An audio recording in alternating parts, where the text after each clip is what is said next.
Welcome to EPF. This is Line of Contact TV show, and today our guest is Professor Emeritus in the Department of Political Science and International Studies at the Stonehill College, Mr. Richard Finnegan. Mr. Finnegan, thank you very much for coming. Oh, glad to be here. First of all, let me ask you a question about Stonehill College and your Department of International Studies and Political Science. How was it created, and why did you decide to create such a department? The college was younger and smaller, and when I went to Stonehill College, and when I went, I had a mentor who was very, very influential in my education. His name was Robert Reardon, and when I went away and got my doctorate, he hired me.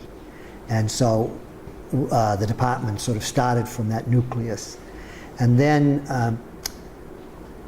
I wanted the students to have more opportunity to study abroad. So I created a separate program called International Studies. And they had different requirements for language and for study abroad.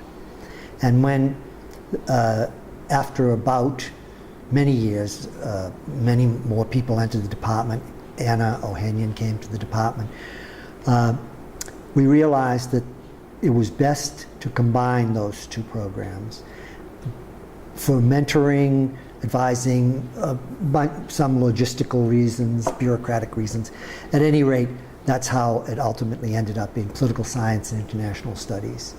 And so in one track, the students would be interested in, say, internships in Washington or Boston, and on another track, they might be interested in study abroad, or a program like Anna's Lion program, which combines internship and study and a conference and presenting their research.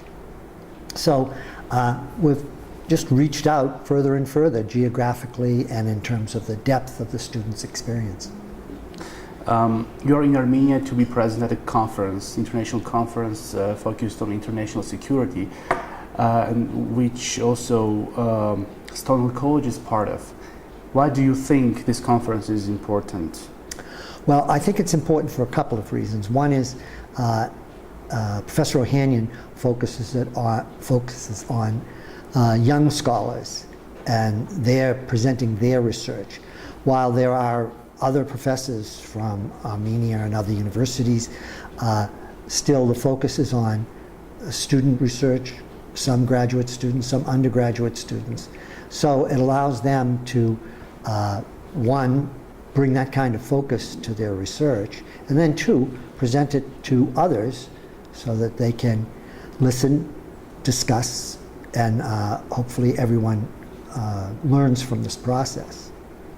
The region you are in now, the Caucasus region, is a very volatile region, and there are lots of conflicts.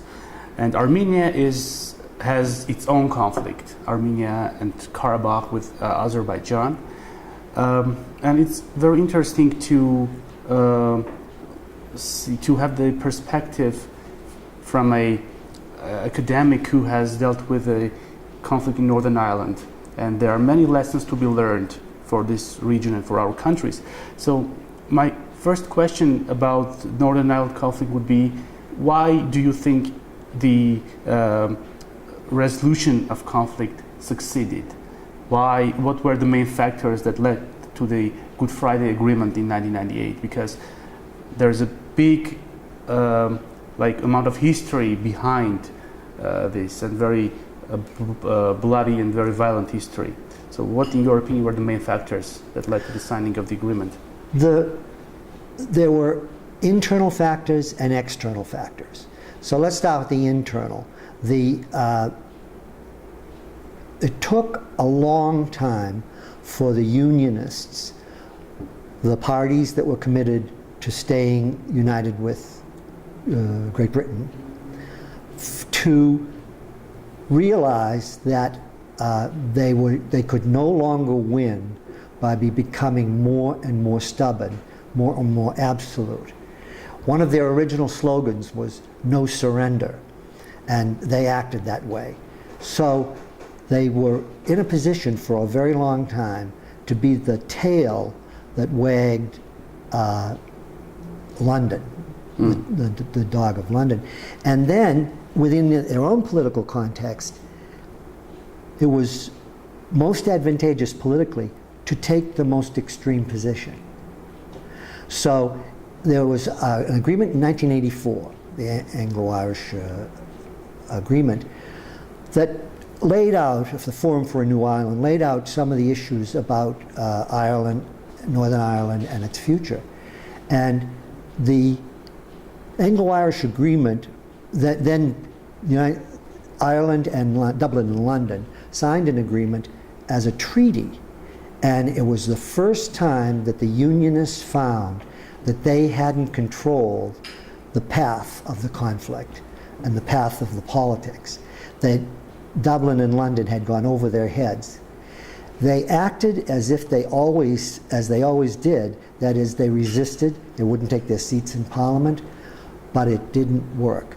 So it required something dramatic for the Unionists to start to ascend up a learning curve in terms of evaluating the future of themselves. This is approximately 2/3 of the population in Northern Ireland who are Protestant. At the same time, it took the Republicans, Sinn Féin and the IRA, had to learn two things. One, there was a major difference in external support after 9/11 in the United States. Terrorism, use of violence, fell out of fashion with the Bush administration. And Richard Haas, who was in Belfast at the time, just actually coincidentally called on Gerry Adams and told him that he better think about changing his direction of his strategy. Adams himself was smart enough to realize by the mid-90s that you could kill another person, another group, you could bomb a pub, but you would not change anyone's mind. Dublin wasn't going to change its mind, London wasn't going to change its mind, and Belfast, or the Unionists, weren't going to change their mind. So at a certain point, what they construed as political violence was basically slowly morphing into murder. And he knew that. And he was persuaded by one of the most significant figures in Northern Ireland, persuaded by John Hume, to change the strategy. And so every one of these groups is they're on different paths. But Dublin, which at one time was overtly hostile to London and the policies they were adhering to in Northern Ireland, their security policies. Well, their political policies weren't much good either. But eventually, by the late 80s, Dublin and London are on the same page. And so these two major actors who are behind the actors in Northern Ireland are starting to hold the same view. And then you have the actual political figures change. New Prime Minister in Ireland, Bertie Ahern, and Tony Blair in London, and Bill Clinton. And Clinton takes a very active, this is an external pressure, Clinton takes such an active role, appoints George Mitchell as a negotiator. But even things that are not so dramatic, like the EU Parliament starts passing resolutions and setting up studies of Northern Ireland. And at a certain point after the 1981 hunger strikes, Margaret Thatcher, although she was very tough and believed that she had faced down the Republicans in jail. And one of them actually got elected into the British Parliament. Yes, Bobby Sands. Yeah. And what she didn't realize was that the effect of the hunger strikes and her policies ultimately delegitimized London's policies and positions on Northern Ireland. And it wasn't her, it was John Major, who's starts to change the negotiations and then ultimately Tony Blair, who censures them. Actually, the role of Dublin is very interesting because although Dublin was supporting the process of reunification with Ireland, but it did not support violent activities, right? So, The original party that was the progenitor of the IRA and Sinn Féin in Northern Ireland was Sinn Féin. But after Civil War, the Irish state is established in 1922 as autonomous from Britain. Mm-hmm. Then they have a civil war. Then the Irish state now, from 1923 until 1970, has consolidated. It has had a vibrant civil society. The government gets control of economic policy, education policy, all these agricultural policy and so on. So by 1970, the Irish state, Dublin, not interested in freelancing terrorists who are claiming to speak for the Irish people as a whole. So Dublin shared the aspiration, but not the strategy or the tactics or the violence. And that's why Dublin and London, of course, London didn't share the aspiration, but also rejected the violence. And so that's in part why they converge. The Good Friday Agreement was not the only attempt to resolve the conflict. There was a Sunningdale Agreement in 1974, but it failed. Why did it fail? Well, there's Seamus Mallon, the head of the Social Democratic and Labour Party, had a wonderful phrase after the Good Friday Agreement. He said it was Sunningdale for slow learners. Because the number of aspects in Sunningdale and the 98 Agreement were so similar. But there were two problems with Sunningdale that the Unionists could not stomach at the time. Okay? One was that there would be some all-Ireland council, an all-Ireland council, and two, that Dublin would have any say at all in what happened in Northern Ireland. And so they went on a strike and shut down the sewers, for example, and eventually the party, the Unionist Party, which at that time was called the Official Unionist Party, couldn't withstand the pressure and withdrew from the Northern Ireland Executive and the Northern Ireland Assembly that had been set up by Sunningdale. So the thing didn't even last a year. So Unionist intransigence was clearly the thing that brought it down. Was there any process going on after the Sunningdale Agreement failed until the Good Friday Agreement? Because, as you said, many points were very similar, but it failed in 1974, it succeeded in 1998. Yes. Well, there were different attempts to try and bring governance to Northern Ireland, some kind of stable governance, but that was fair to the Republican nationalist community and the Unionist loyalist community. So right after that, they set up a constitutional convention, the British did, set up a constitutional convention and said, you can design your own government, but it can't be like the government that was dismissed by the British in '72. It can't be like that. You can't have a restoration of a government that discriminated against Northern Ireland Catholics for 50 years in housing, in education, in occupations, in social services.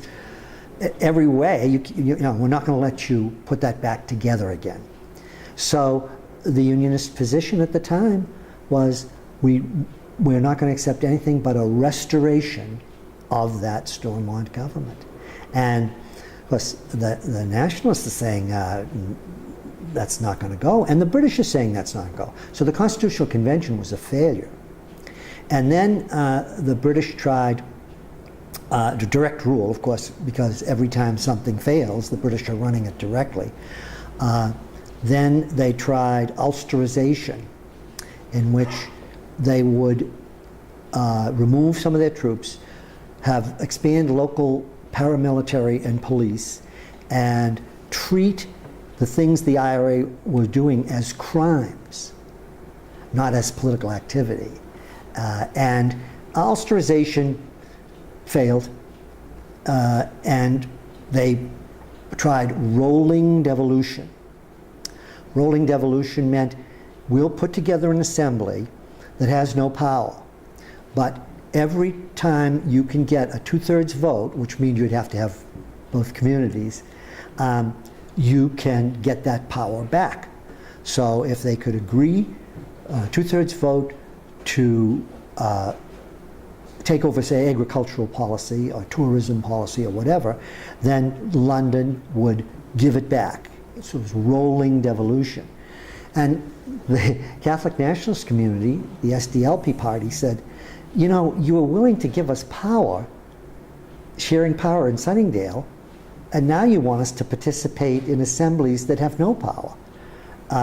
So these kinds of efforts are also, this is now a whole parallel issue.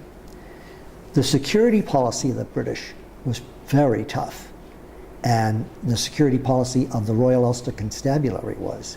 So all the while you're trying political solutions, the violence is escalating, and it reaches its peak around 74, 75, and that's when they're trying to put together a constitutional convention. The politics weren't at all aligned with how deep the violence in the community was. There is an opinion that one of the reasons the peace process in Northern Ireland succeeded was that Northern Ireland did not have any geopolitical significance in the world, and no major powers except US, except of the US, were involved in the peace process with their sometimes contradicting interests. Do you share this view? It has no geopolitical importance. For that matter, neither does Ireland. I mean, it doesn't weigh heavily on the scales of world politics. But the issue of democratic legitimacy and national self-determination are important issues, and they were being played out in that conflict. So the Irish nation, as conceived by Dublin, was the whole Ireland and the right of the Irish, which they had fought for, to govern themselves. And the Protestants of Northern Ireland saw they had a self-determination claim as well, only it only applied to Northern Ireland. It's about the size of Connecticut. That's probably not a good analogy to use here in Armenia.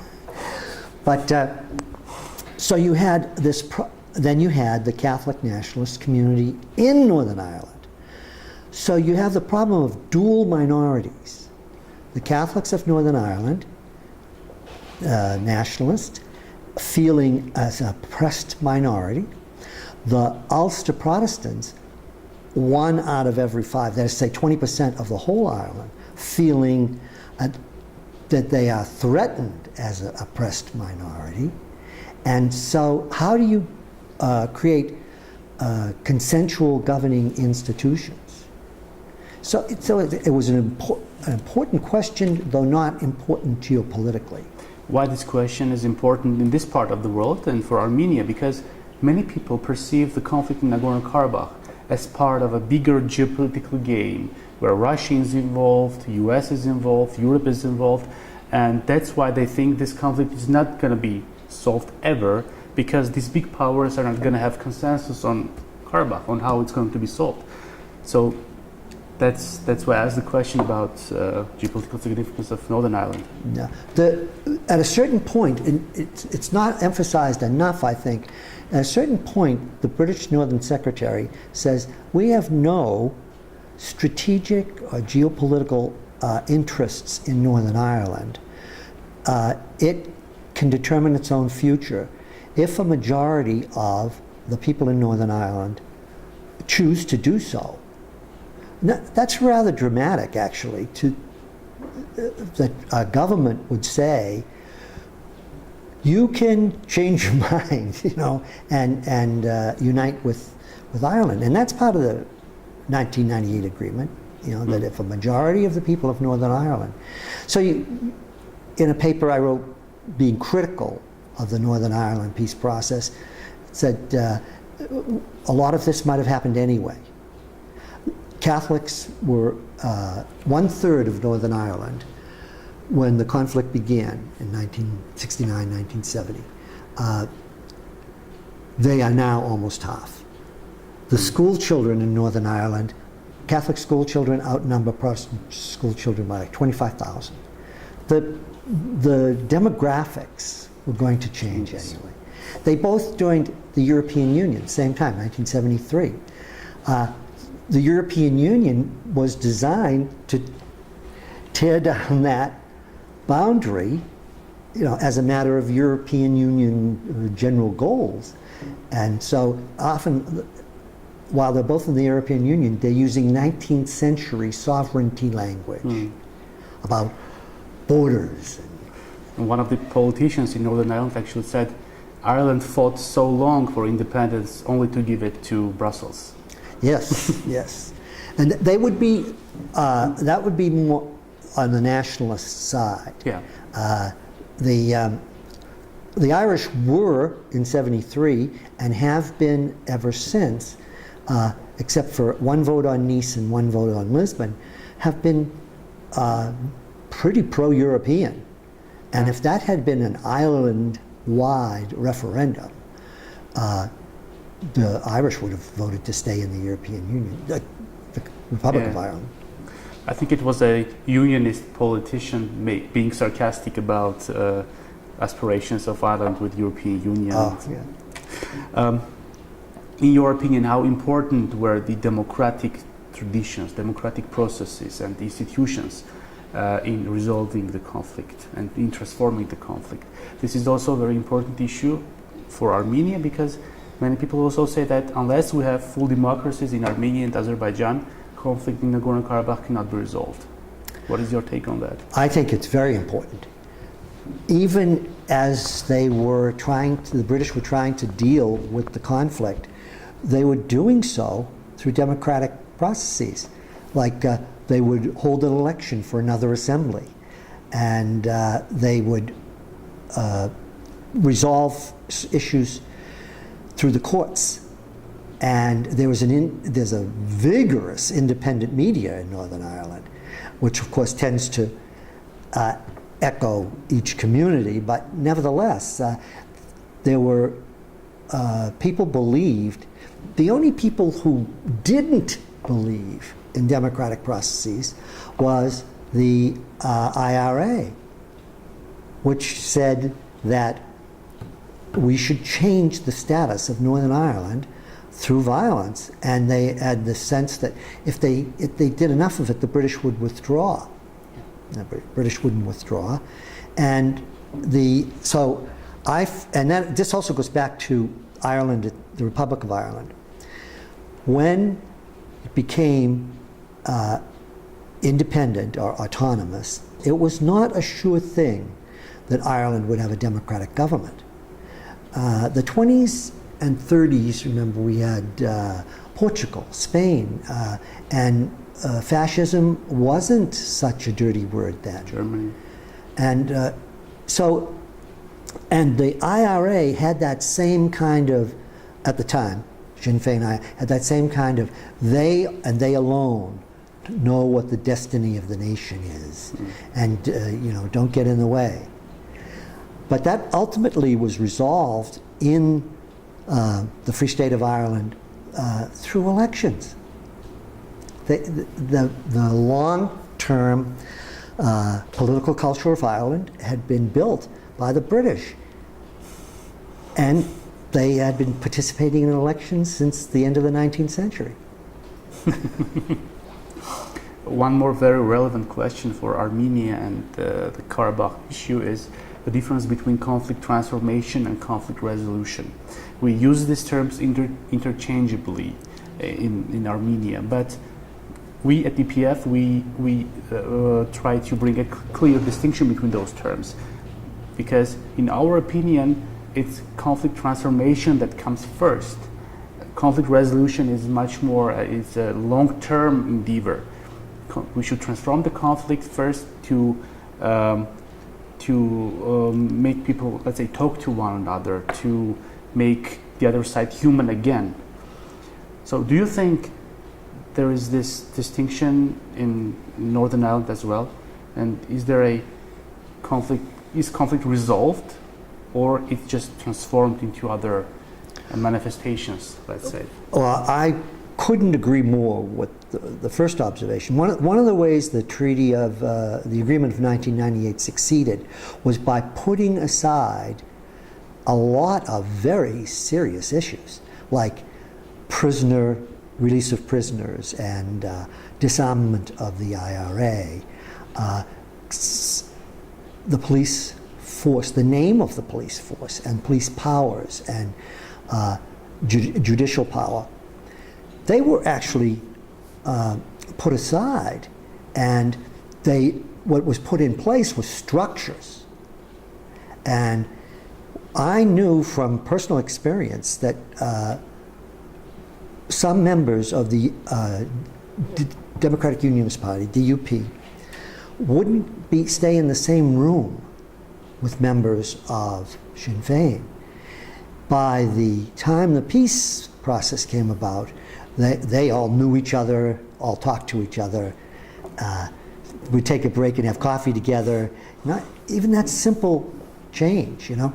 And then once that agreement was in place, those same people now had to work out those remaining and very difficult issues. The Unionists didn't want the name of the police changed because the Royal Ulster Constabulary was their police force. But the Nationalists wanted the name changed because that was not a police force enforcing the law. It was an organization oppressing one community. So that the talking allowed postponing difficult issues, and then the talking allowed the difficult issues to be resolved. And they were by 2007. Just took a while, and during that time the British had to suspend the new government in Northern Ireland many times, actually. But then it'd be back to talking, and then finally agreement. The 2007, the judicial powers were given back to Northern Ireland, and Sinn Féin joined the policing board, the oversight board. And those were the last two links in the chain. There's an opinion, and I think it also comes from Northern Ireland, that in order to have a successful peaceful process, you have to separate the process, the peace process, and political parties, because many people might support the process, but might not support a certain political party that promotes this agenda. What do you think about this? I don't know if I agree with that. People express, especially in a situation filled with tension, conflict, people express their preferences and their identities through those parties. And what happened in Northern Ireland was the parties changed themselves. At one time there was only one Unionist party, the official Unionist Party. It now has no seats in Parliament, and it's been replaced by the Democratic Unionist Party. At one time there was just one rather weak, pallid, in Northern Ireland, nationalist party. It was replaced by the Social Democratic and Labour Party, which has then been supplanted by Sinn Féin as the majority party. So as the conditions changed and the parties articulated different views, then their strengths changed. But the people's voices were articulated through parties. How do you assess the role of civil society in the peace process? It was very important, I think. There was a lot more going on than people realized across community. And probably the best example is the Women's Peace Movement, in which a young boy was killed by a runaway car driven by an IRA guy. And so these women got women from both communities to come out and demonstrate.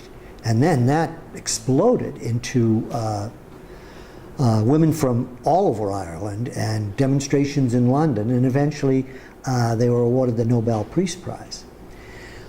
That kind of thing. And when the ceasefires were announced in the 90s, there was an explosion of happiness. And I think Sinn Féin and the IRA had to say, wow, people are really happy when this conflict stops, so maybe we can't push this too far. This is also a very hot issue because in Armenia and in the region, because civil society organizations in Armenia and Azerbaijan, they try to deal with the conflict. They try to bring fresh air to the conflict. Although the governments don't talk to each other, they are hostile. And there is a lot of criticism coming from different sides that the attempts of civil society are not going to work. They are useless because the governments are those who decide, and they're going to sign the eventual agreement, so civil society can do nothing. Do you share this view? Well, no, there's an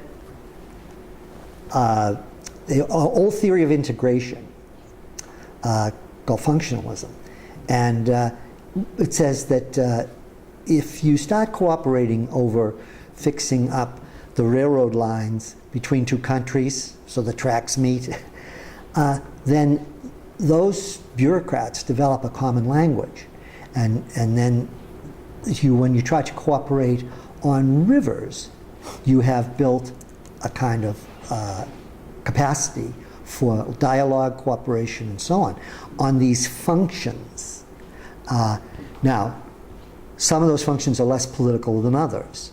But nevertheless, if you build up, one of the areas that they did cooperate between the Republic and the North was on transportation and on tourism. They set up a joint tourist board. Not so helpful for the North, that not all that many people wanted to go there, but nevertheless, there was a functional kind of cooperation. And that civil society is good at that. It's good, like business, and, media, education. And my last question is about Brexit. Do you think it will anyhow affect the situation in Northern Ireland? The simple answer is it looks like the April guidelines set down by the EU specifically mention the border between Northern Ireland and Ireland. So there's got to be some sensitivity to that. But it's a tricky question. If they leave, but Ireland, if they leave, Ireland and Britain had a prior agreements between free trade agreements, for example. And is the EU law going to be superior to prior agreements that those two countries had? So it comes down to, I'll oversimplify, but it comes down to hard and soft Brexit. Hard will mean a hard border. Checkpoints, customs, it'll have a significant effect on the Irish government's exports to Britain.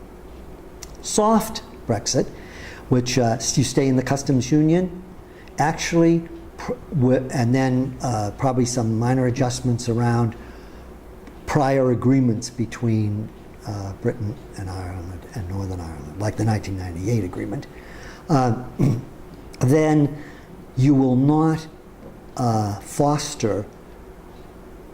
There's still simmering resentment in the unionist community. There are still, every now and then, riots during the marching season of July and August when unionist marches celebrate unionist and orange triumphs.